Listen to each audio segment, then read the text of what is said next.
So in this Instagram tutorial video, I'm going to be showing you guys how to block someone on Instagram. So once you have Instagram open up on your device, simply go to the search bar or whatever. For this demonstration, we're just going to go to the search bar. So go to the bottom left and press on the magnifying glass.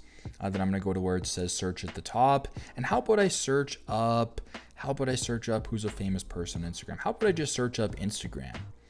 I'll just go ahead here and search up Instagram. Now, if you wanted to block this page for whatever reason, I go to the top right and press on those three little dots. And then where it says block right here, so right underneath restrict and above report, you can press on block. So if I were to press on block right here, block on Instagram, I'm gonna go ahead and press on block. There you go. You have now blocked Instagram. Now, if you want to unblock them, go to the top right, do the exact same thing, press on the three little dots, press on unblock, and press on unblock one more time. And there you go. You have now unblocked the account that you originally blocked, or blocked the account that you were hoping to block here on Instagram. So that is how to block someone on Instagram. I hope this video helps.